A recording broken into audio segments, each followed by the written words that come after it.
El día de hoy veremos la aplicación de las ecuaciones diferenciales de primer orden. ¿Qué es una ecuación diferencial?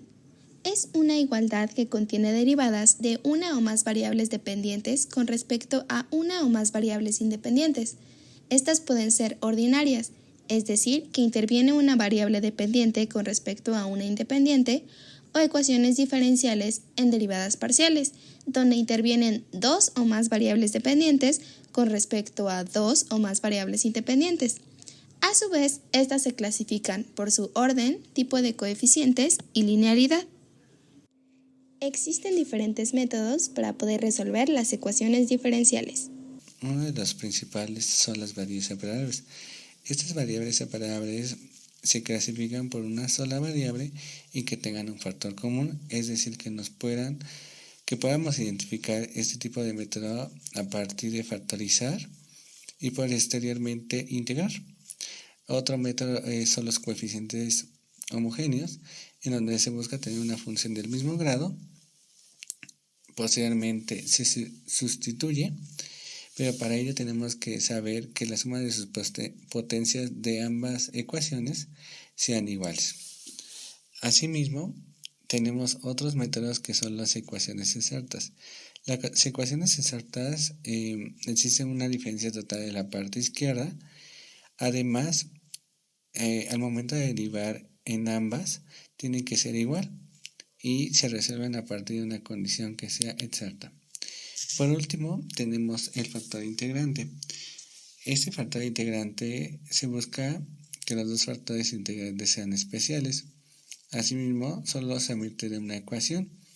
Es decir, cuando no son ecuaciones no exactas, lo que buscamos es que tengamos que llegar a una ecuación exacta y después integrar, y asimismo obtendremos dicho valor. En la vida cotidiana existen fenómenos que podemos modelar mediante una ecuación diferencial, y para hacerlo seguimos una serie de pasos. 1. Definición de variables. En este paso vamos a definir cuál es nuestra variable dependiente, independiente y la notación a utilizar. 2. Relación entre las variables. Para esto utilizaremos leyes empíricas y ecuaciones auxiliares. 3. Planteamiento del modelo y resolución. En esta definiremos nuestra ecuación diferencial, su solución y las predicciones. Y finalmente, 4.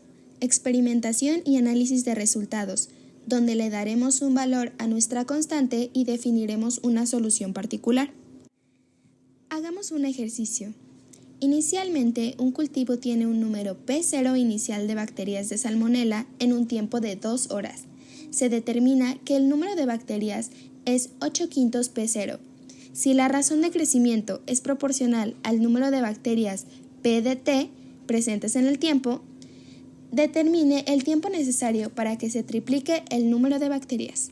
Es que hemos identificado el problema y qué es lo que necesitamos obtener para dichos valores, vamos a seguir lo que es nuestra metodología. En este caso, el primer paso, que es nuestra selección de variables y ecuaciones auxiliares. Cabe mencionar que este problema tiene unas condiciones de acuerdo al problema. Para ello, identificamos que nuestra variable dependiente es P0, número de bacterias, y nuestra variable independiente es T, de tiempo.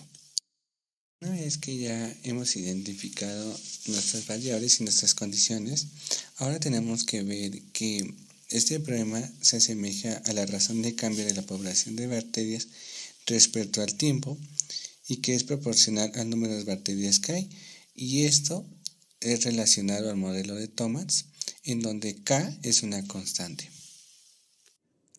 En el planteamiento del modelo, seleccionaremos el método para resolver la ecuación diferencial. En este caso, utilizaremos variables separables. Teniendo en cuenta la relación anterior, podemos notar que podemos separar la variable P de la variable T, multiplicando por ambos lados diferencial de T. Al tener las variables ya separadas, podemos integrar por ambos lados de la ecuación. Después de este proceso de integración, obtenemos que P es igual a la constante por exponencial elevado a K por T. Y esta ecuación es nuestra solución general.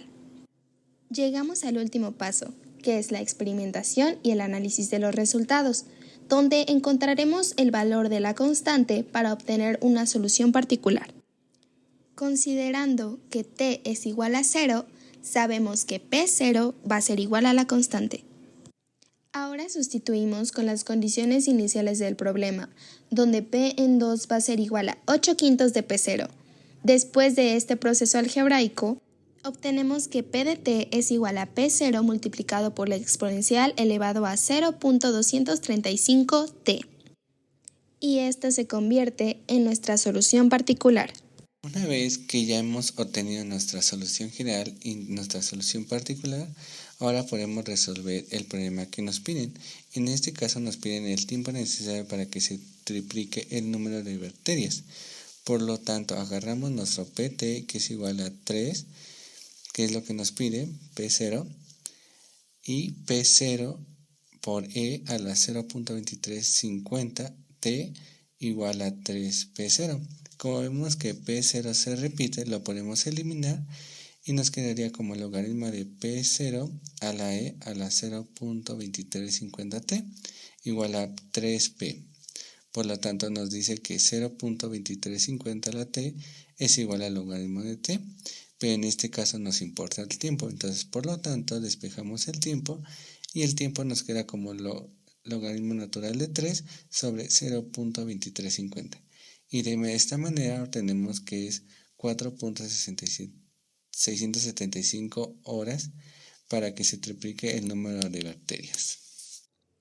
Conclusión y reflexiones.